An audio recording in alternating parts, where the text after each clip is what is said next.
Dalam Bapa dan Putra dan Roh Kudus. Amin. Allah Bapa di surga, kami mengucap syukur dan terima kasih Engkau memberikan kepada kami, orang tua kami, saudara-saudari kami, keluarga kami.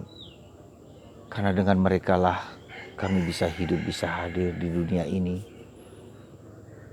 Berkatilah orang tua kami, berkatilah keluarga kami, sehingga kami juga semakin mencintai keluarga kami, pasangan kami, dan anak-anak kami. Semoga kami bisa meniru, meneladan keluarga kudus Nazaret, Yesus, Maria, dan Yosef,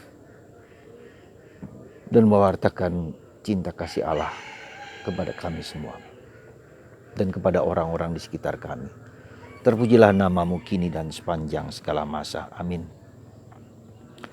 Saudaraku terkasih, dalam bacaan Injil hari ini kita diingatkan sekali lagi betapa penting sentralnya prinsip-prinsip hidup berkeluarga. Ketika Yesus ditanyakan soal perceraian oleh orang Farisi, orang Saduki, orang Israel, dan problem perceraian bukan hanya problem pada masa Yesus, tapi juga sekarang. Begitu banyak pasangan suami istri yang bercerai, berpisah. Bahkan problemnya lebih rumit lagi karena pendirian dan sikap beberapa orang atau beberapa kebudayaan, beberapa situasi. Ketika orang bisa menjadi poligami, punya banyak istri, atau poliandri, punya banyak suami, atau poligamus, ya, di mana perkawinan satu keluarga, di mana pasangan saling bertukar satu sama lain. Atau yang lebih aneh lagi, pasangan laki dan laki, perempuan dan perempuan, dan mereka membina keluarga. Problem keluarga di zaman ini menjadi sangat menantang dan ditantang dan dihancurkan tonggak-tonggak keluarga ini. Ya. Dan itu pula yang Yesus, sekali lagi, seandainya Yesus ditanya sekarang, maka jawabannya persis seperti yang dia sampaikan, bahwa Allah mengendaki pria meninggalkan orang tuanya, wanita meninggalkan orang tuanya untuk bersatu sekali lagi. Ya.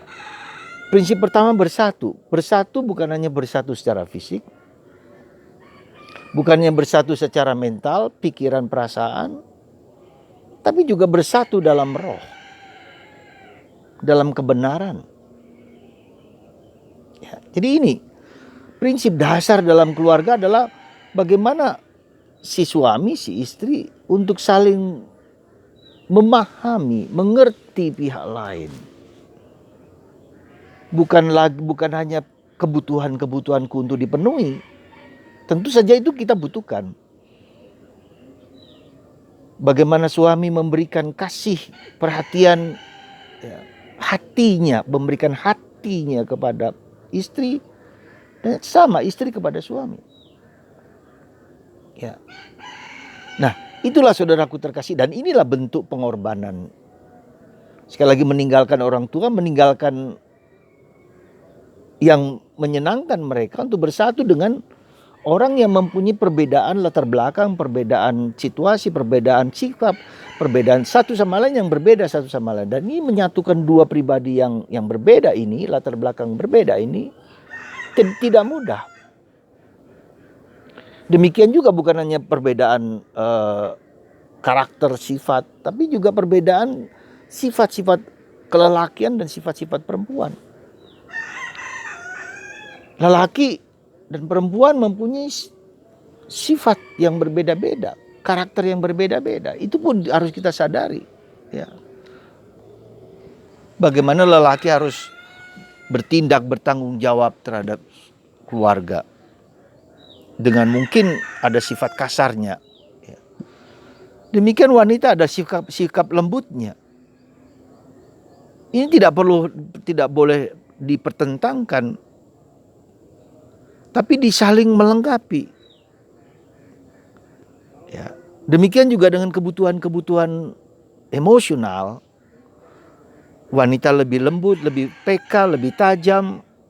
Lelaki lebih rasional. Dan ini sifat-sifat yang lelaki dan perempuan yang berbeda satu sama lain, yang sebetulnya saling melengkapi, tapi seringkali ini menjadi saling menentang. Ya, karena kita melihat dari perspektifku, ya, saya tidak merasa dicintai, suami sibuk dengan diri sendiri, pekerjaannya, dengan keinginannya, dengan kemauannya egois. Lelaki seringkali adalah giant baby, bayi yang besar, yang selalu ingin minta diperhatikan. Maka ketika ada seseorang ibu yang mengeluh bahwa dia tidak kurang diperhatikan, dia singkirkan, dia tidak dianggap oleh suaminya dan seterusnya, dan merasa saya sudah berkorban mati-matian, saya bilang jangan bilang berkorban. Ya, bukan demi aku, tapi lagi demi keluarga. Kita harus melihat dari perspektif keluarga. Jadi semua saling berkorban, ya, mengorbankan diri. Harus begitu, harus saling mengorbankan diri dan satu sama lain. Ya, ada yang egonya begitu besar, ada yang bahkan aneh-aneh. Itu sesuatu yang realitas yang seringkali tidak dimengerti, tidak dipahami. Dan saya juga seringkali mendengarkan hal seperti itu. Aneh sekali romo suamiku, aneh sekali romo istriku, dan saling, ya, wanita lebih terbuka, mungkin pria lebih diam, lebih banyak dan seterusnya. Ini semua adalah bagian dari proses itu. Nah, proses penyatuan ini, penyatuan tidak hanya fisik, sekali lagi penyatuan pikiran, penyatuan kehendak, penyatuan perasaan, dan penyatuan bahwa kita dipersatukan oleh Tuhan. Ini yang harus kita pegang. Tuhan memilih suami, memilih istri, itu kehendak Tuhan untuk dipersatukan. Ya. Maka harus ada proses apa yang disebut proses korban. Nah, ini yang bagian kedua yang harus saya sampaikan. Kita belajar pengalaman dari Bunda Maria dan Santo Yosef. Kita tidak bisa mengubah orang lain. Bahkan Anda tidak bisa mengubah istri, mengubah suami seperti yang saya kehendaki. Ya. Nah, disitulah kita lihat bagaimana kita tidak bisa mengubah orang lain. Nah, begitulah yang terjadi ketika Maria dan Yosef. Ketika Maria mengandung dan Yosef tahu bahwa dia mengandung, dan Yosef ingin meninggalkan dia bukan karena dia mau menghina Maria, mau meninggalkan Maria, tetapi karena dia ingin menyelamatkan Maria dari kerajaman orang-orang Yahudi yang mengandung tanpa tanpa hubungan suami istri. Nah, kita lihat bagaimana Tuhan karena dua hati yang sungguh-sungguh kehendak mau mengikuti kehendak Tuhan, maka Tuhan yang mengubah. Tuhan datang dalam diri Yosef lalu memberikan apa? Memberikan informasi, memberikan peneguhan, memberikan kekuatan. Ambillah dia, Maria, sebagai istrimu karena dia mengandung karena Roh Kudus. Dan anak yang dikandung engkau beri nama Yesus. Nah, saudaraku, jadi kita itu suami istri tidak bisa saling mengubah. Yang mengubah adalah Tuhan. Nah, disinilah pentingnya kita juga harus saling kuat. Ketika suami kita tidak kuat atau berada dalam posisi yang jauh, kita yang harus kuat. Kita harus datang kepada Tuhan, mohon kepada Tuhan. Tuhan sendiri yang mengubah. Jadi ketika salah satu lemah, jangan kita menjadi meninggalkan dia, melepaskan dia. Tapi justru dalam kelemahan itu kita harus menjadi kuat. Pilar-pilar ini, kedua pilar ini ada yang satunya sedang rapuh, ini juga harus kuat. Ketika suami ada dalam godaan yang besar karena problem-problem macam-macam, entah problem finansial, entah dipecat, entah PHK, nggak punya kerjaan. Ya. Nah, di saat seperti itu mungkin istri juga justru jangan mengecam suami yang telah bekerja mati-matian puluhan tahun. Tapi justru mungkin istri mencari bisnis lain, usaha lain yang saling menopang dan saling menguatkan. Nah, disitulah saudaraku terkasih dalam Kristus, pengorbanan semua orang. Ya, bukan lagi aku, tapi engkau dan Tuhan. Dan prinsip ini harus kita pegang. Kita harus mengorbankan perasaan kita, mengorbankan kehendak kita, mengorbankan apa. Nah, kalau ketika prinsip pemberian diri ini, pemberian hati ini kepada orang lain menjadi kuat, juga semakin kuat. Dan jangan yang berpikir sementara, berpikir pendek. Karena apa? Kalau orang pisah, orang cerai, bukan hanya korbannya pasangan suami istri, tapi anak-anak itu pada masa depan. Dan anak-anak akan melakukan yang sama. Ya, jadi sekali lagi ada lingkaran setan. Ketika orang tuanya cerai, anak-anak juga bisa cenderung, dalam tanda petik bisa cenderung untuk menjadi cerai. Hidupnya tidak bahagia juga. Dan ini yang kita tidak mau gitu loh. Nah, maka kalau kita lihat bagaimana Bunda Maria dan Yosef yang berkorban hidupnya dengan penderitaan, dengan kesulitan, dengan situasi yang tidak mudah bagi mereka demi masa depan manusia. Seandainya Yosef dan Maria tidak mengatakan ya kepada Tuhan, dan Yesus juga tidak mau menderita bersama itu, tidak ada keselamatan, tidak ada penebusan. Dan semua orang hancur juga, dan itu kita lihat dalam perjanjian lama. Ketika ketidaktaatan, ketidaksetiaan terjadi dalam perjanjian lama, lalu tidak ada keselamatan. Coba kita lihat, Raja Daud yang besar, yang luar biasa, Raja Salomo juga yang besar mulia, tapi setelah itu hancur semua. Ya, hancur semua.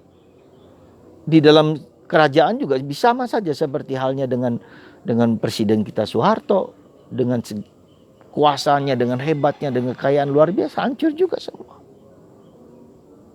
Demikian juga kerajaan Sultan Agung yang besar itu besar, luar biasa besar.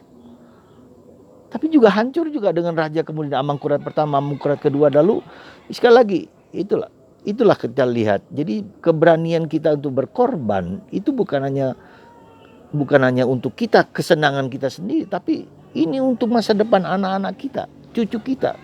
Dan kita pasti ingin semua keturunan kita akan langgeng, akan baik semua, karena kita mau berkorban. Orang tua kita berkorban. Kita lihat orang tua kita dulu menikah bukan karena mereka mau dan satu sama lain, mungkin karena dinikahkan, tapi mereka tetap tahan dan setia karena prinsip pengorbanan itu terjadi. Kita mau berkorban untuk masa depan anak kita, masa depan cucu kita, masa depan keturunan kita, ke depan semua. Maka saudaraku terkasih, mari kita belajar mengenal sekali lagi prinsip-prinsip perkawinan ini. Kita bawa problem kita di dalam Yesus. Kita tidak bisa mengubah orang lain, hanya Yesus, kesetiaan kita, penderitaan kita persembahkan kepada Yesus. Kesulitan kita persembahkan kepada Yesus. Semoga Anda dan saya dan kami para imam yang selibat juga seringkali juga tidak mudah juga dalam proses yang sama, kesetiaan, ketaatan kepada kehendak Tuhan. Semoga Anda dan saya dan kita semua diberkati roh kesetiaan, roh kekuatan di tengah situasi yang tidak mudah ini. Dan kita dengarkan suara Tuhan di dalam hidup kita. Tuhan memberkati Anda, dan bagi Anda yang mengalami kesulitan dalam keluarga, diberi ketaatan, keteguhan, ketekunan, kesetiaan satu sama lain. Tuhan memberkati kita semua dalam nama Bapa dan Putra dan Roh Kudus. Amin.